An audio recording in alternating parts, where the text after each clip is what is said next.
External to a business information system या data. अच्छा, इसमें इंटरनल और एक्सटर्नल से क्या मुराद है?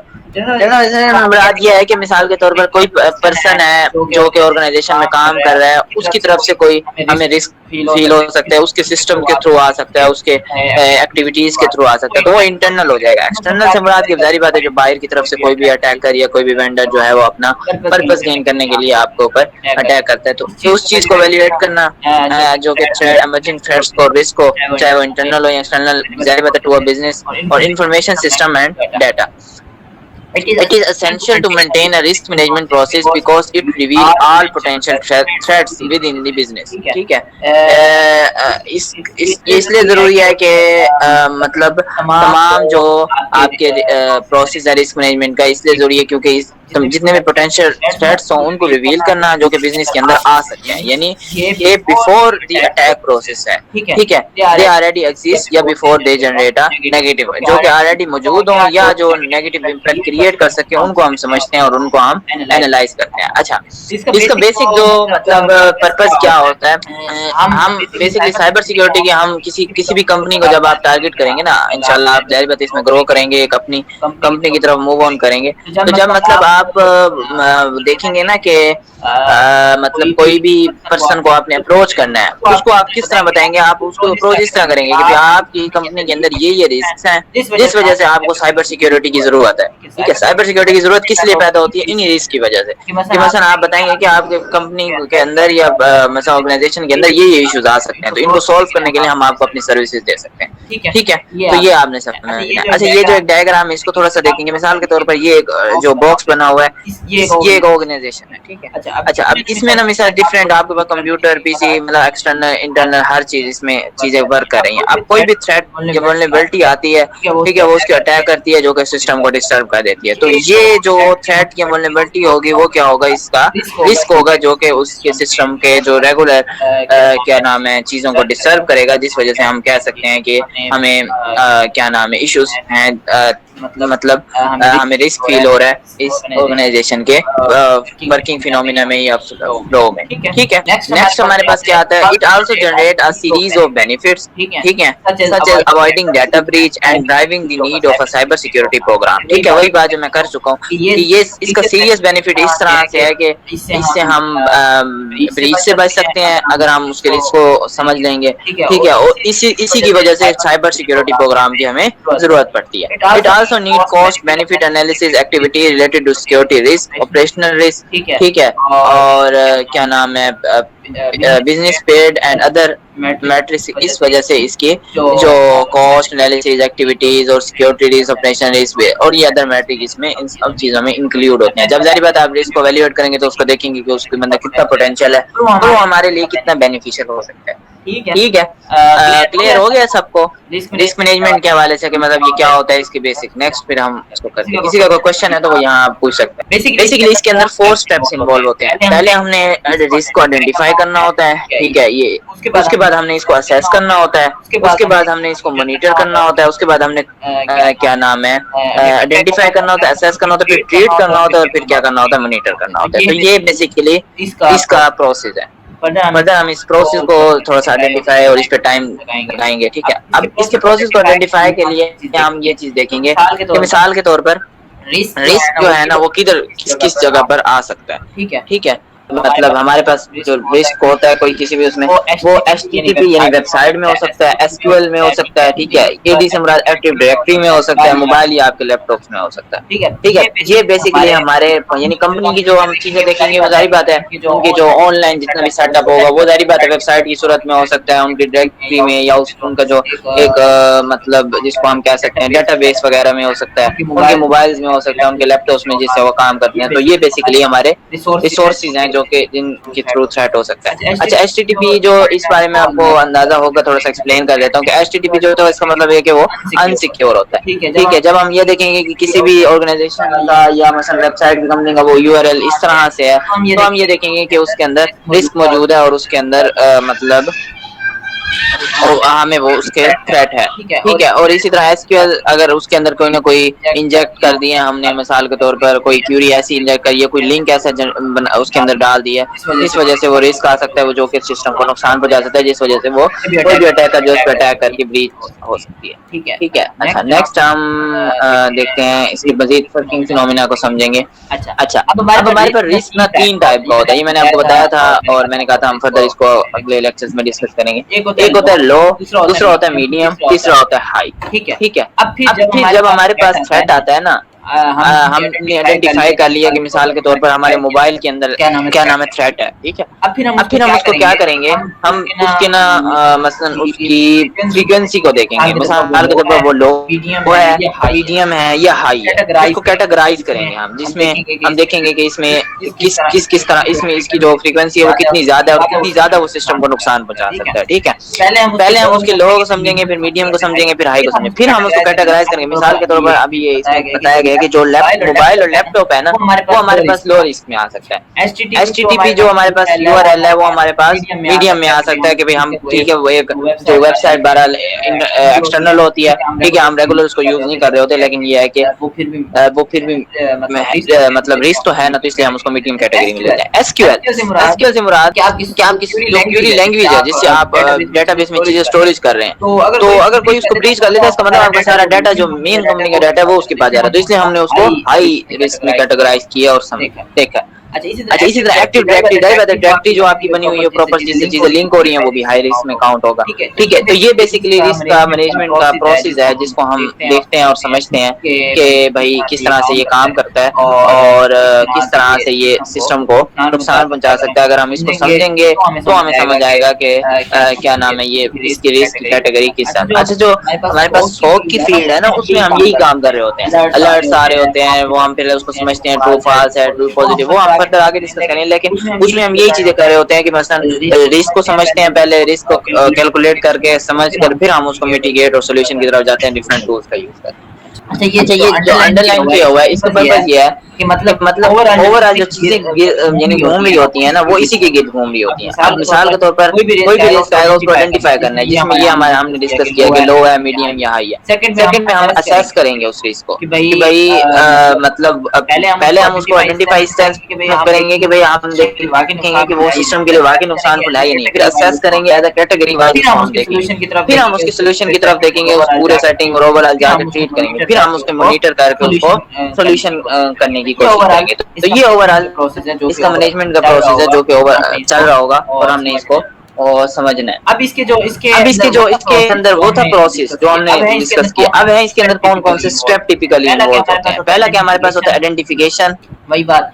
सेकंड हमारे पास असेसमेंट हम डिस्कस कर चुके हैं। मिटिगेशन, यानी मिटिगेशन का मुराद ये है कि इसको खत्म करना, खत्म करने की तरफ उसकी एक लाए अमल बनाना और उसका एक अपना स्टेप बढ़ाना। ठीक है, मॉनिटरिंग, ठीक है, मॉनिटर करना यानी उसको ओवरऑल जज करना, फिर उसके बाद व्यू करके और उसको हम फाइनलाइज कर लेंगे। ठीक है, तो ये ओवरऑल इसके 5 स्टेप इस वर्किंग फिनोमिना के अंदर इन्वॉल्व हो। अब आ जाती हैं रिस्क मैनेजमेंट की टेक्निक। हमारे पास कौन कौन सी टेक्निक्स का यूज करेंगे जिससे हम क्या नाम है ऑर्गेनाइजेशन के रिस्क को मिटिगेट कर सकें, जो कि हम इस्तेमाल करते हैं किस चीज के लिए, ऑर्गेनाइजेशन के रिस्क को मिटिगेट करने के लिए और खत्म करने के लिए। इन टेक्निक में हमारे पास क्या चीजें आ जाती हैं, risk avoidance, risk reduction, risk transfer, risk acceptance. ठीक है, ये चीजें हम इसको देखेंगे। पहला इसमें क्या है कि रिस्क अवॉइडेंस। रिस्क अवॉइडेंस से मुराद कि हमने रिस्क को अवॉइड करना है या हमने उसको अपने लिए लेना है। ठीक है, ये हम पहले उसके लिए समझेंगे कि क्या हम उसको अवॉइड तो नहीं करना चाह रहे। अच्छा, उसके बाद फिर हमने उसको रिडक्शन करनी है, उसको कम करना है। अच्छा, रिस्क ट्रांसफर से मुराद क्या है कि हम उसको अगली पार्टी की तरफ मूव भी कर सकते हैं। ठीक है, अगर वो मिसाल है तो हम उसको मैनेज नहीं कर सकते तो हम उसको, अच्छा, फिर एक्सेप्टेंस से मुराद ये है कि हम उसको एक्सेप्ट कर लेंगे और देखेंगे वाकई हम उसको क्या नाम है समझ ले। ठीक है, जैसे हमने लिखा है कि ट्रांसफर में लिखा हुआ थर्ड पार्टी की तरफ मूव करें, तो वो ओवरऑल इसके एक ये जो ऊपर एक डायग्राम बनी है इसको देखें कि ओवरऑल ये ऊपर से एक क्या नाम है वर्किंग फिनोमेना आपकी वेबसाइट है उससे ही जुड़े हुए सारी चीजें होंगी। तो एक फ्लो जब खराब हो जाएगा ऊपर वाला तो वो हमारा ऊपर से नीचे से सारी चीजें डिस्टर्ब होंगी, तो जो कि हमारे सिस्टम के लिए नुकसानदेह। अच्छा, नीचे ये जो एक डायग्राम बनी है इसको भी समझ लेते हैं कि जब हम एक हाई इम्पैक्ट होता है, लो इम्पैक्ट होता है, हाई एक्सप्लोरेबिलिटी होती है, लो एक्सप्लोरेबिलिटी। ठीक है, इसमें मिटिगेट, अवॉइड, एक्सेप्ट, ट्रांसफर, इन 4 एरियाज के गिर्द घूमगा। इसके बाद यहाँ लास्ट लाइन लिखी हुई है risk avoidance, risk reduction, risk transfer. The choice of technique depend on the specific risk and organization risk tolerance. ठीक है, इसका मतलब ये है कि हर ऑर्गेनाइजेशन में रिस्क के डिफरेंट कैटेगरीज का रिस्क आएगा। ठीक ठीक है, किसी में अवॉइड करने वाला आएगा, किसी में रिड्यूस करने वाला आएगा, किसी में एक्सेप्ट करना के हिसाब से आएगा, किसी में हम ट्रांसफर करेंगे। तो ये हम चॉइस करेंगे कि स्पेसिफिक रिस्क से उसका जो टॉलरेट जो हम उसको कर रहे होंगे वो उसकी बिहेवियर को देख के और उसके जो ओवरऑल सिस्टम को समझ कर हम ये सारी चीजें देख रहे होंगे कि उसकी जो क्या नाम है फ्रीक्वेंसी है और वो सारा फिनोमिना है वो किस तरह से किस चीज के ऊपर डिपेंड कर रहा है। ठीक है, लेकिन इसके अगेंस्ट जो सॉफ्टवेयर आइडेंटिफाई के लिए हम क्या कौन से सॉफ्टवेयर है इसके लिए डिफरेंट सॉफ्टवेयर इस तरह की चीजें साथ साथ अगर एक एग्जांपल हम ना डिफरेंट सॉफ्टवेयर यूज करते हैं मैंने बताया ना पहले हम इसकी फिनोमिना को समझेंगे कि भाई रिस्क जो है वो किस कैटेगरी का है, तो उसके हिसाब से ना मसलन सॉफ्टवेयर भी हमारे पास डिफरेंट यूज होंगे। अच्छा फिर पहले हम जाहिर बात है इसमें हमने पहला कौन सा स्टेप समझने का कि रिस्क के जो डिस्कस किया असेस करने का या समझने का कि रिस्क वो सॉफ्टवेयर के थ्रू हम मसलन पहले वो सॉफ्टवेयर के थ्रू हम उसको देखेंगे। फिर उसके बाद हम देखेंगे कि ठीक है, फिर उसके बाद हम देखेंगे कि मसलन इसको मिसाल जैसे मैंने आपको स्प्लंक का बताया, तो स्प्लंक का जो डैशबोर्ड है बेसिकली उसका पर्पस यही होता है कि हम क्यूरीज देकर उसके अंदर ये इन चीजों को आइडेंटिफाई करते हैं और समझते हैं, ठीक है ना। इसी तरह और भी डिफरेंट सॉफ्टवेयर यूज होते हैं, हर इसमें डिपेंड करता है कि रिस्क की कैटेगरी क्या है, ठीक है, और उनका हम भाई क्या नाम है फिनोमिना किस तरह से यूज कर रहे हैं। समझ आ गई है ना? कोई और क्वेश्चन हो तो वो फर्दर हम पूछ लें। चलते हैं। अच्छा फर्दर हम चलते हैं, फर्दर हमने ये टेक्निक डिस्कस कर ली। अच्छा अब हमने बात करनी है identify your risk. First identify all the risk your organization might encounter in its operating environment, ठीक है। ऑपरेटिंग एनवायरनमेंट में हमने आर रिस्क को आइडेंटिफाई करना है जो कि हमारी ऑर्गेनाइजेशन में मौजूद है। There are many types of risk assessment. Risk assessment के डिफरेंट टाइप्स हैं जैसे मैंने बताया, but generally this process is perform routinely, ठीक है। डिफरेंट वो कहते हैं टाइप्स हैं लेकिन हम रूटीन में इसको करते हैं। तो स्टार्ट अ रिस्क असेसमेंट, इस असेसमेंट को स्टार्ट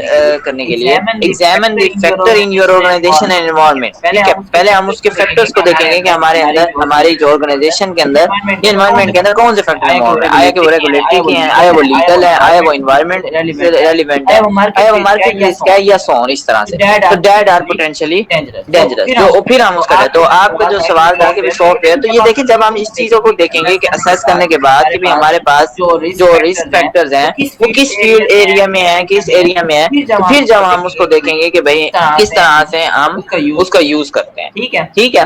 वैसे जो सॉफ्टवेयर है ना, मिसाल के तौर पर अगर हम इसको थोड़ा सा मैं आपको बताऊं कि इंटीग्रेटेड अप्रोच के लिए, रिस्क मैनेजमेंट के लिए स्केलेबल जो हमारे पास विजुअलाइजेशन टूल होता है और रियल टाइम रिस्क इंटेलिजेंस के लिए वो हमारे पास लॉजिक मैनेजर यूज होता है, ठीक है। इसी तरह हमारे पास जीआरसी के रिस्क आइडेंटिफिकेशन और असेसमेंट और रिपोर्टिंग के लिए मैट्रिक स्ट्रीम यूज होता है। अच्छा इस तरह मैंने आपको क्वालाइज का क्वालाइज जो है वो सिक्योरिटी और कंप्लायंस मैनेज ठीक है जो टूल है, ठीक है, जो कि आइडेंटिफाई करता है रिस्क एक्सपोजर को और वल्नरेबिलिटीज को। अच्छा इसके अलावा आर्क ये टूल है जो कि इंटीग्रेटेड रिस्क मैनेजमेंट प्लेटफॉर्म है जिससे हम यूनिफाइड अप्रोच को और ऑर्गेनाइजेशन के रिस्क डाटा को मैनेज कर सकते हैं, ठीक है। इस तरह वन ट्रस्ट एक टूल है जिसमें हम IT and security risk management platform के लिए जो डिजाइन किया गया है। आईबीएम ओपन पेजेस हैं जो कि हम रिस्क मैनेजमेंट, ये एआई एक ड्रिवन जीआरसी प्लेटफॉर्म है जिसमें हम जो कि रिस्क मैनेजमेंट को भी सपोर्ट करता है, ठीक है, ठीक है। अब समझ आ गई है ये डिफरेंट आपको, अब तो मैंने काफी सारे बता दिए हैं। ये डिफरेंट पर्पस के लिए डिफरेंट टूल्स यूज होते हैं। तो हम देखेंगे कि पहले की जो रिस्क असेसमेंट है वो हमारी किस एरिया के अंदर है, फिर हम देखेंगे कि भाई उसके लिए हम कौन सा सॉफ्टवेयर यूज करें।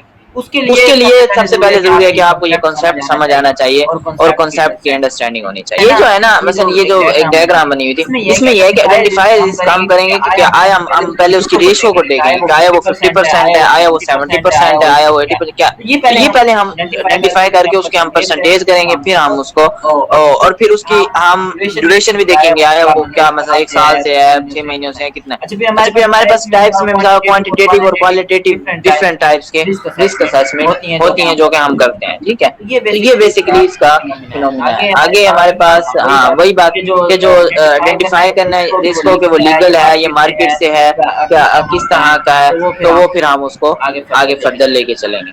अच्छा आगे देखें identify as many of these risk factor as possible, ठीक है। जितने फैक्टर्स मसलन हम असेस कर सकेंगे, आइडेंटिफाई कर सकेंगे, हम करेंगे। Anything that harm your organization should be on your radar, ठीक है। जब हमने हमारे वो सॉफ्टवेयर नस्ब होगा, हम वो सॉफ्टवेयर को यूज करेंगे तो कुछ भी ऑर्गेनाइजेशन को नुकसान पहुंचाएगा या उसके करीब आएगा, वो हमें अलर्ट जारी कर देगा और बताएगा कि वो हमारे रेडार के अंदर आ जाएगा कि मिसाल के तौर पर ये इस तरह से काम कर रहा है। अच्छा, इसको मैं थोड़ा सा ना आपको एक एग्जांपल भी दे दूं। गवर्नमेंट की जो चीजें हैं, ठीक है, गवर्नमेंट की चीजें जो होती हैं वो मसलन कैसे इतना ज्यादा वो यूज हो जाती है और वो नेटवर्क के ऊपर फौरन आइडेंटिफाई हो जाए, वो इसी चीज का उनके ऊपर रेडार और ये चीजें बहुत ज्यादा नस्ब होती है। कोई भी सस्पिशियस एक्टिविटी होती है उनको फौरन पता चल जाता है।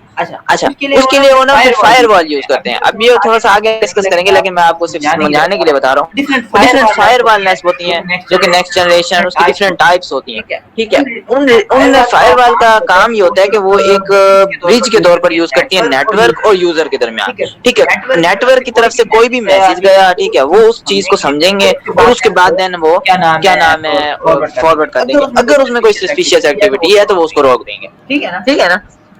अच्छा, anything that can harm you should be on your radar, including natural disaster. कोई भी नेचुरल डिजास्टर हो सकता है, टेक्नोलॉजिकल रिस्क भी हो सकता है, single point of failure risk भी हो सकता है, किसी भी पॉइंट को फेल करने का भी रिस्क हो सकता है। जाहिर बात है, कोई एक पर्टिकुलर चीज को हार्म आपको सिर्फ जाके वो आपके अकाउंट्स को टच करता है, ठीक है, तो ये हम उसको कहेंगे वो पॉइंट ऑफ फेलियर है। इस ना consider creating a risk log या risk register that serve as ongoing databases, ठीक है ना। ये हम वही बात डेटाबेस की उसने कर दी है कि मसलन हम क्रिएट करेंगे रिस्क लॉग और रिस्क रजिस्टर को प्रॉपर, जो हम कहते हैं लॉग क्रिएट करना। लॉग क्या होते हैं? कोई भी इवेंट को, किसी भी चीज को कैप्चर करने को हम लॉग कह सकते हैं। तो उनको क्रिएट करना, उनको बनाना, जो कि ऑनगोइंग डेटाबेसेस को सर्व कर रहे होंगे हर प्रोजेक्ट के पोटेंशियल रिस्क को। This will help you and your team manage current risk, ठीक है। ये हमारी टीम को हेल्प करेगा कि हम इस करंट रिस्क को क्या करें, मैनेज करें। It can also serve as a reference of past project and guide your future. ये हमारे रेफरेंस हो सकते हैं पास्ट प्रोजेक्ट्स के हवाले से और फ्यूचर वन के हम किस तरह से रिस्क को अच्छे तरीके से मैनेज कर सकते हैं, समझ सकते हैं, अंडरस्टैंड कर सकते हैं और खत्म कर सकते हैं। क्या नाम है कंपनी के ओवरऑल फिनोमिना के को जब हम उसके इंटरनल सेंट्रल डॉक्यूमेंट्स को, उनके डेटाबेसेस को, उनके रिकॉर्ड्स को, ठीक है, ये सारी चीजें उसके अंदर इन्वॉल्व होंगी जो कि रिस्क को ट्रैक करने के लिए। अच्छा, इसके मतलब ये एक टूल है जो कि मसलन हम प्रोजेक्ट मैनेजमेंट ऑर्गेनाइजेशन स्ट्रेटेजी के अंदर भी इस्तेमाल करते हैं, ठीक है।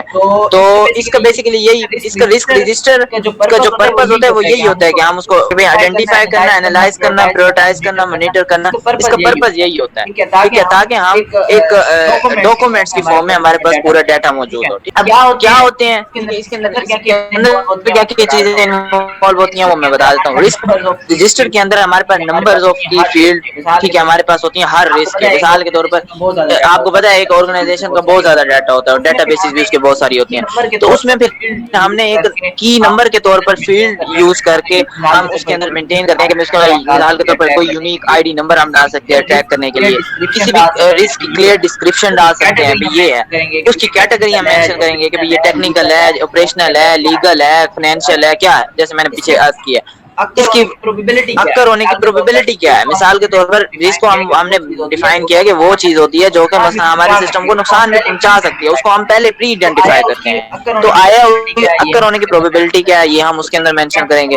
उसके इम्पैक्ट को हम देखेंगे वो कितना है, जैसे मैंने बताया लो है, मीडियम है, हाई है, यानी स्कोर को हम उसको सारा करेंगे। तो बेसिकली लॉग के अंदर, रजिस्टर के अंदर ये सारी इन्फॉर्मेशन होती है जो कि मसलन आप अपने किसी भी एक चीज के मिसाल नोट्स बनाते हैं या मिसाल जब आप कोडिंग करते हैं तो कोड लिखते हैं प्रॉपर, ये सारी चीजें इसके अंदर ये चीजें यूज होती हैं। कोई भी plan, mitigation strategies, action, description कि हम इसको किस तरह से करेंगे, ये जिसको आप हमें प्रपोजल टाइप एक होता है आपको स्पेसिफिक रिस्क के हवाले से। आप जो रिस्क रजिस्टर के अंदर आप एंट्री करते हैं, किसी भी रिस्क की एनालाइज करते हैं, तो उसको कैलकुलेट कैसे करते हैं? हम उसको देखते हैं कि उसके इम्पैक्ट को हम देखते हैं कि लो है, मीडियम है या हाई है, इसी तरह कैलकुलेट होता है वो कितना हद तक हमारे सिस्टम को नुकसान पहुंचा सकते हैं, ठीक है ना। फिर उसके बाद हम उसको करके और उसको हम डिफरेंट टूल्स के जरिए एनालाइज करके और उसके इम्पैक्ट को हम खत्म करते हैं। क्लियर हुआ? उसकी जो कैलकुलेशन होगी ना वो प्रॉपर टूल्स के थ्रू होगी। मिसाल के तौर पर मैं आपको बताता हूँ, सॉफ्टवेयर का यूआरएल देंगे, आप ठीक है? सॉफ्टवेयर का यूआरएल टूल देंगे, को। ठीक है, आप रोबो टूल जब को, वो दे ठीक देंगे है, ना, वो आप रोबो जब वो दे देंगे ना, वो आपको उसकी सारी जो चीजें है ना वो एनालाइज करके बताएगा कि इसकी इम्पैक्ट कितना है, इसमें ये फॉल्ट है, यहाँ ये चीज इसकी वीक है, इस चीज को आप जाके समझें, इस चीज को आप मतलब तो ये आपकी दुरुस्त करें तो ये आपकी वेबसाइट और जो आपका आइडेंटिटी जो भी चीज है वो क्या नाम है सिक्योर हो जाए, ठीक है ना। तो ये बेसिकली इसका तरीकाकार होता है कैलकुलेट करने का। इसके मैंने आपके शायद आने से पहले टूल्स बताए हैं कि मुख्तलिफ हम इसके टूल्स यूज करते हैं रिस्क मैनेजमेंट के लिए, जिनमें मैंने बताया लॉजिक मैनेजर होता है, मैट्रिक्स टीम होता है, क्वालाइज होता है, आर्कर होता है, वन ट्रस्ट होता है, सिक्योरिटी स्कोर बोर्ड है, सर्विस नाउ है, IPM है, ये सारे रिस्क मैनेजमेंट के डिफरेंट टूल है जो डिफरेंट पर्पसेस के लिए। हम इस तरह से क्वालिटेटिव और क्वांटिटेटिव एनालिसिस करेंगे, ये समझेंगे कि इसका मसलन इसका मेथड क्या है और ये कॉमन है या स्ट्रेट फॉरवर्ड है, ठीक है, उसके हम इम्पैक्ट को खुद एनालिसिस करेंगे। वो जारी बात है जब आपको वो चीजें समझ आएंगी फिर हम उसको स्केल देंगे, लो है, मीडियम है, हाई है, या जो भी उसका है, उसका स्केड्यूल क्या है, उसका बजट क्या है, उसका स्कोप क्या है, उसकी क्वालिटी क्या है, ठीक है, फिर हम एक रिस्क मैट्रिक्स को समझेंगे कि वही बात कि भाई लो है, मीडियम है, हाई है, उसका इम्पैक्ट क्या है। तो ये बेसिकली अच्छा, फिर इस तरह ये चीजें थी क्वांटिटेटिव एनालिसिस में हम क्या करेंगे, कॉम्प्लेक्स मेथड के थ्रू, न्यूमेरिकल डाटा के थ्रू फाइनेंशियल इम्पैक्ट को कैलकुलेट करेंगे उसके डाटा में। अगर फाइनेंशियल है तो इसी तरह मिसाल हम हाई प्रायोरिटी रिस्क को यूज करके उसके फाइनेंशियल वैल्यू को प्रिसाइज तौर पर क्या नाम है समझेंगे, ठीक है। अब क्लियर हुआ है डिफरेंट फार्मूलाज के तौर पर डिफरेंट एक्सपेक्टेड वैल्यूज के इस्तेमाल करके, तो ये चीजें हम खुद करेंगे, ठीक है। फार्मूलाज यूज होंगे, आपके टूल्स यूज होंगे, आपका अपना मतलब माइंडसेट यूज होगा, आपका सारी चीजें जारी बात है, ये चीजें जो आप पढ़ रहे हैं ये सारी आपने जाके अप्लाई करनी है, लेकिन जब तक आपको इसकी अंडरस्टैंडिंग नहीं होगी तो वो आप क्या नाम है कैसे समझेंगे। तो हम ये एनालाइज आर रिस्क ये किस तरह से हम करेंगे, इस चीज को देख लेते हैं। आफ्टर रिस्क आइडेंटिफिकेशन, अब रिस्क को हमने आइडेंटिफाई कर लिया, ये सारा प्रोसेस हो गया। अब यू परफॉर्म रिस्क एनालिसिस, अब हम क्या करेंगे, रिस्क एनालिसिस करेंगे। Some risk can bring your business to a standstill, while only be mirror inconvenience, ठीक है। अब वही बात की प्रायोरिटाइज के मतलब कुछ है जो कि बिजनेस को स्टैंड स्टिल यानी खड़ा होने से भी खत्म कर देंगे, ठीक है, यानी मतलब उसको ओवरऑल कुछ होते हैं जो कि माइनर इनकन्वीनियंस करेंगे, जिसको हम लो इम्पैक्ट कर कह सकते हैं। तो analyse each threat and determine its scope and potential disruption. अब ये खुरम भाई ये देखें, ये क्वेश्चंस हम उनमें से एनालिसिस के लिए थ्रू करेंगे। How likely are these risk to occur, कहां ये रिस्क पैदा हो रहा है, and if they do what will be consequences be. ये क्वेश्चंस के थ्रू हम एनालिसिस करेंगे कि क्या ये किस कहां से अकर हो रहा है, किस तरह ये ऑर्गेनाइजेशन को नुकसान पहुंचा सकता है, और फिर ये कॉन्सिक्वेंसेस क्या आएंगे जब हम इसको कंसीडर करते हैं, या अगर नहीं करते तो ये किस हद तक हमारे सिस्टम को वो करेंगे। अच्छा, अब उसके बाद you can then establish a link between the risk and different factor within your organization. Risk और डिफरेंट फैक्टर के दरमियान हम क्या करेंगे, लिंक को एस्टैब्लिश करेंगे within your organization. Specifically this will help you understand how many business function the risk affect. इसको वो कह रहा है बेसिकली ये हमें किस चीज से हेल्प करेगा, वही बात कि बिजनेस के फंक्शंस को समझने के लिए और इसका risk effect. The greater the number of function the more severe the risk. जाहिर बात है एक रिस्क हमें नजर आ रहा है तो उसके बहुत सारे फंक्शंस हैं और वो हमें मतलब उसकी वो हाई इम्पैक्ट का रिस्क है। जितने ज्यादा उसके फंक्शन होंगे उतना सीवियर होगा रिस्क। अगर उसके अंदर एक दो चीजों का फॉल्ट है तो हम उसको लो कैटेगरी में जाके हो सकता है अक्सर हम उसको कंसीडर ही ना करें, हम उसको इग्नोर कर दें। लेकिन अगर उसके फंक्शन बहुत ज्यादा और वो फैला हुआ है तो जाहिर बात है हम उसको कंसीडर करके उसको खत्म करने की तरफ अपनी चीजें एफर्ट्स करेंगे। समझ आया कि ये क्लियर हुआ है ना। अब इस चीज को देखें, ये जब हम रिस्क को परफॉर्म करेंगे तो ये वो एक फिनोमेना इस डायग्राम के थ्रू बताया गया कि मिसाल तौर पर एक कंपनी के एक डोर है, ठीक है, फिर वो उधर से दूसरे डोर में जाएगा। इस तरह ये इसके बाकायदा फंक्शंस की जब हम बात करते हैं ना परफॉर्म करने की, तो ये फंक्शन है, एक फंक्शन है एक डोर के अंदर, दूसरा फंक्शन फिर वो पीछे से मतलब आप अपने आप को डबल करेगा, डुप्लीकेट करेगा, फिर वो मैनिपुलेट होता होता उसके फंक्शन ज्यादा होते हैं। तो ये बेसिकली इसका एक बताया गया कि इसका जो फिनोमेना किस तरह से काम करेगा। ठीक है। Next rank and prioritize each risk depending on their severity। ठीक है। अब वो कह रहा है कि हमने उसको एनालिसिस कर लिया, पीछे हमने बात की एनालिसिस की एवैल्यूएशन वो हमने कर ली। अब वो कहता है हम रैंक करेंगे और उसके बाद प्रायोरिटाइज करेंगे ईच रिस्क को जो कि इसकी सिवियरिटी की यानी उसकी शिद्दत की बुनियाद के ऊपर। ठीक है।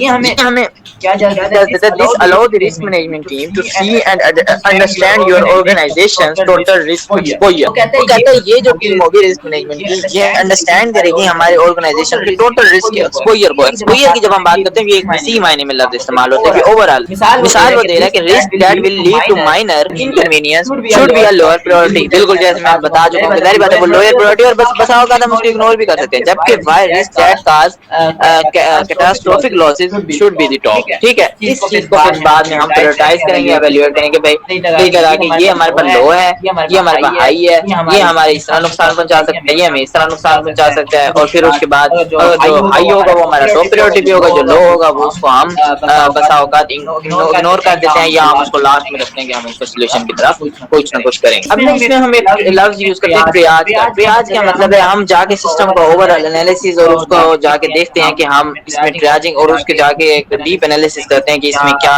हमें रिस्क करें। फिर इसके ट्रियाजिंग करने के बाद हम उसको कैटेगराइज करते हैं कि लो है, मीडियम है या हाई है। और फिर हम लो है तो जाहिर बात है वही बात इनकन्वीनियंस है, लो प्रायोरिटी को हम क्या नाम है मतलब जो कि लोअर प्रायोरिटी पे माइनर इनकन्वीनियंस पे कर रहा है तो लोअर प्रायोरिटी पे हम उसको रख देंगे, जो कि ज्यादा लॉस कर रहा है उसको हम टॉप पे कर देंगे। इस तरह हम इसको कैटेगराइज करके ट्रियाज के थ्रू इसका एनालिसिस करेंगे। You should figure out your risk profile, your risk appetite and risk tolerance। ये बहुत इम्पोर्टेंट है, इसको समझना। वो कहते हैं हम फिगर आउट करेंगे रिस्क के प्रोफाइल को। जब हम किसी पर्सन की प्रोफाइल की बात करते हैं तो उसमें हम उनकी ओवरऑल चीज, उसका नाम, उसका पता, उसका फोन नंबर, ये मिसाल दे रहा हूँ, नाम पता फोन नंबर, उसका एड्रेस, ठीक है ना, उसका मतलब बिहेवियर कैसा है, उसके स्किल्स क्या है, उसके अंदर स्ट्रेंथ्स क्या है, उसके अंदर वीकनेसेस क्या है, ये सारी चीजें हम एक पर्सन के प्रोफाइल में। जब हम बात कर रहे हैं रिस्क के प्रोफाइल की, तो रिस्क की प्रोफाइल को हम किस तरह फिगर आउट करेंगे कि रिस्क एपेटाइट यानी उसका बिहेवियर ओवरऑल समझेंगे कि मसलन वो किस तरह का, और रिस्क का जो टॉलरेंस है, रिस्क को कितना टाइम तक हम होल्ड करेंगे। यानी बात है एक रिस्क ऐसा है जिसको हमने फौरी तौर पर सॉल्व किया तो वो हमारे सिस्टम को बहुत ज्यादा नुकसान पहुंचा देगा। ठीक है, इस चीज को हम पहले फिगर आउट करेंगे उसकी प्रोफाइल को। Some organisation are comfortable running many risk, other want their risk exposure to zero. आपको इंपॉर्टेंस का अंदाजा होगा कि भाई इंपॉर्टेंस कैसा है कि कुछ रिस्क है वो के साथ कंपनी चलती रहती है, लेकिन कुछ रिस्क ऐसे होते हैं जो कि ऐसे होते हैं जिसको हम नहीं कर सकते, नहीं अगर हम उसको करते तो वो हमारी चीजों को बिल्कुल बैक टू जीरो की तरफ लेकर आ जाते हैं, और जो कि हमारे सिस्टम को ओवरऑल हमारे जो बिजनेस है उसके फिनोमिना को ही डिस्टर्ब कर देते हैं। तो ये रिस्क एपेटाइट और टॉलरेंस से फर्क क्या है? बर्दाश्त करना कि समझना कि वो किस तरह से काम करता है। ठीक है ना, रिस्क एपेटाइट में ना हम टोटल रिस्क को अमाउंट को हम समझते हैं कि वो किस हद तक हम इसको एक्सेप्ट कर सकते हैं, किस तरह से हम इसको परसुएट कर सकते हैं इसके ऑब्जेक्टिव्स को। और ये मतलब एक हाई लेवल की स्ट्रेटेजी होती है, ठीक है, जो कि हमारे ऑर्गेनाइजेशन के ओवरऑल एटीट्यूड को, जिसको हम एटीट्यूड कहते हैं, उसको हम वो रिस्क की तरफ डिफाइन करती है। ठीक है, इसकी मिसाल मैं देता हूँ आपको ज्यादा समझ आएगी। एक स्टार्टअप है, ठीक है, उसका रिस्क एपेटाइट जो है ना वो ज्यादा है, जो कि विलिंग है किसी भी सिग्निफिकेंट रिस्क को एक्सेप्ट करने के लिए हाई पोटेंशियल रिवॉर्ड। जबकि एक फाइनेंशियल इंस्टीट्यूशन है वो क्या है, उसका रिस्क लो है, लो एपेटाइट है। ठीक है, उसमें वो प्रायोरिटाइज किस चीज को करता है, स्टेबिलिटी एंड सिक्योरिटी को। ठीक है ना, तो बेसिकली ये चीज होती है कि वो किस तरह से उसकी कंपनी के जो ऑब्जेक्टिव्स हैं और उसकी जो मतलब चीजें हैं विलिंग है वो उनको परसुएट कर सकता है और उसके ऑब्जेक्टिव्स को हैंडल कर सकता है। अच्छा, टॉलरेंस क्या होता है? टॉलरेंस ये होता है कि हम उसको ये स्पेसिफिक होता है, मैंने बताया ना भी हम क्वांटिफाई करते हैं लेवल को कि कितना हम उसको बर्दाश्त कर सकते हैं। ठीक है, जबकि रिस्क असेसमेंट, रिस्क एपेटाइट में हम जनरल स्टेटमेंट को कंसीडर करते हैं। रिस्क टॉलरेंस में हम उसकी बाउंड्रीज, एक्सेप्टेबल सारी चीजें, इन सारी चीजों को वो करते हैं। सिंपल टर्म में अगर आप समझें कि रिस्क एपेटाइट में हम ये देखते हैं कि रिस्क की तरफ हमारी ओवरऑल फिलोसफी क्या है। ठीक है, यानी व्हाट, इसको आपने लफ्ज रखा है व्हाट, क्या होता है। टॉलरेंस की जब हम बात करते हैं तो ये स्पेसिफिक होता है, हम ये देखते हैं कि ये इसकी मेजरेबल लिमिट कितनी हद तक है। ठीक है, बस हाउ मच मैं आपको बता दूं। ठीक है ना, ये बेसिकली इनमें डिफरेंट कैसे करते हैं। ठीक है, इस चीज को देखेंगे। Develop a risk treatment plan, risk हम ट्रीटमेंट प्लान बनाते हैं टू एलिमिनेट ये contain each risk as much as possible, जितना मुमकिन हो सके हम वो कहते हैं रिस्क ट्रीटमेंट प्लान बनाते हैं। Starting with high priority risk, you and your team should work to solve these threat threat या या at least mitigate it. so there is no longer threaten your organization. A good starting point is to connect with the respective expert of each field in which the risk belong.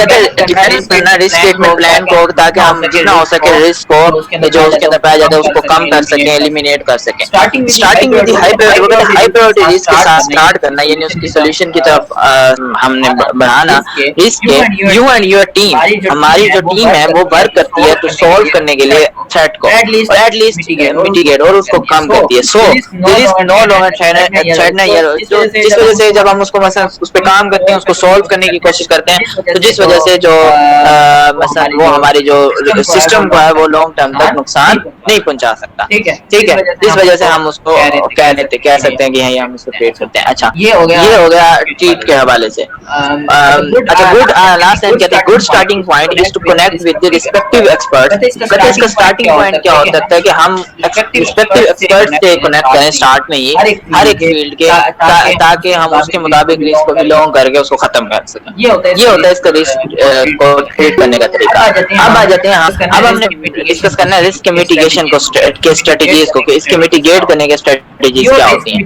Your risk mitigation strategy should be include the following. इसमें ये चीजें involve होती हैं. Avoid the risk, reduce the risk, share the risk, accept the risk. इसको मैं बता चुका हूं, लेकिन अब हम इसको थोड़ा सा डिटेल देख लेंगे. अवॉइड द रिस्क से मुराद क्या है? Stop activities that cause the risk. उन एक्टिविटीज को स्टॉप करना जो कि रिस्क की वजह बनते हैं. ठीक है, रिड्यूस द रिस्क को रिड्यूस करना. Take action to reduce the livelihood of an adverse event occurring. ठीक है, जो कि मसलन उसकी जो मसलन मुद्दत है, या जिसको हम कह सकते हैं कितना लंबा वो चल रहा होता है, उसके एक्शंस को कम करना जो कि इवेंट अकर हो रहा होता है, तो हम इसके कह सकते हैं, इसमें हम बात करते हैं कि हम इसके रिस्क को रिड्यूस कर रहे हैं. ठीक है. अच्छा, नेक्स्ट जो पॉइंट है वो ये है कि share the risk. Share the risk के बाद क्या है, एक चीज को हम नहीं हैंडल कर सकते, यानी take out insurance to cover the risk या contractually agree with other parties to share the potential recovery cost. उसकी रिकवरी कॉस्ट पे करके हम दूसरे पोटेंशियल पार्टीज को हम दे के कॉन्ट्रैक्ट करके हम उसको शेयर करते हैं. Accept the risk. Accept the risk से बात क्या, एक्नॉलेज दैट इफ द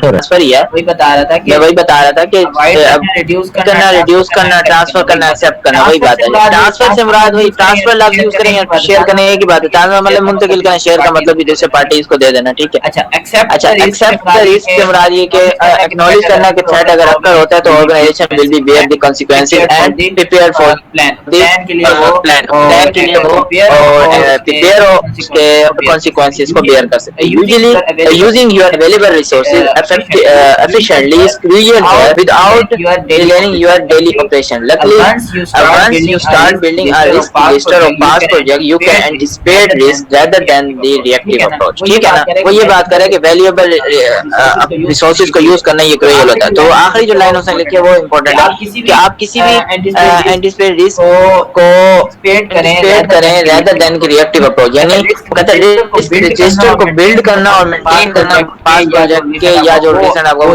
बहुत ज्यादा जरूरी होता है. जब आप वो रजिस्टर मेंटेन करते हैं तो आप एंटिसिपेट नहीं कर रहे होते, जबकि रिएक्टिव अप्रोच नहीं अपना रहे होते, फिर एंटिसिपेट कर रहे होते, यानी बाकायदा रिस्क को सॉल्व कर रहे होते, उसको एक्नॉलेज कर रहे होते, उसको उसके स्ट्रेटजीज के ऊपर प्रॉपर इंप्लीमेंट कर रहे हैं, ना कि रिएक्ट करते हैं. रिएक्ट में बंदा क्या होता है कि बंदा प्लान नहीं करता, बस मतलब बगैर सोचे समझे अपने जो है चीजों को करता है, जबकि जब वो प्लान प्रॉपर बनाएगा तो वो एक मेथोडोलॉजी से चीजों को लेकर चलेगा. लास्ट जो हमारा है वो है मॉनिटर योर रिस्क. मॉनिटर हम किसे regularly monitor, track and review your risk mitigation result to determine whether your inactivities are adequate या if you need to make any changes. तो कह रहे हैं मॉनिटर करना, ट्रैक करना और रिव्यू करना रिस्क मिटिगेशन, रिस्क को कम करने के लिए, जो कि रिजल्ट करता है कि हम डिटरमाइन करें, समझे पहले whether your initiative are adequate if you need to make any changes, हमें उसमें चेंजिंग जरूरत है या नहीं है. ठीक है. इसी तरह हम इनिशिएटिव जो ले रहे हैं वो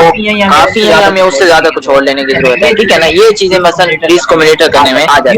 your team will have to start over with a new process if the implemented risk management strategy is not practical. वो कह रहे हैं ये बहुत जरूरी है. वो कह रहे हैं कि अगर हम इस चीज को देखें कि हमारा अगर if you need if you need to take your team will हमें शुरू टीम को शुरू से स्टार्ट पड़ेगा न्यू प्रोसेस से अगर उसकी स्ट्रेटजी सही जारी बात है उसने रिस्क गलत एवेल्यूएट कर लिया सही समझा ही नहीं है सही आइडेंटिफाई नहीं किया जारी बात है जो हम इम्प्लीमेंटिंग स्ट्रेटजी यूज करेंगे वो भी ठीक नहीं होगी तो फिर दोबारा से हमें स्टार्ट करना पड़ेगा तो ये चीज इसके लिए जरूरी अवॉइड इंपल्सिव रिएक्शन ठीक है वही बात के इमोशंस में रिएक्शन इमोशंस में चीजें करना हो हमें नुकसान इम्पल्सिव रिएक्शन से अवॉइड करने के लिए इम्पल्सिव रिएक्शन से अवॉइड करने के लिए and getting into firefighting mode में जाने से पहले वो कहते हैं to rectify problem instead of clear काम कहते हैं रेक्टिफाई करने के लिए फायर फाइटिंग मोड में या इस तरह इम्पल्सिव रिएक्शन से अवॉइड करने के लिए हमें क्या करना है क्लियर काम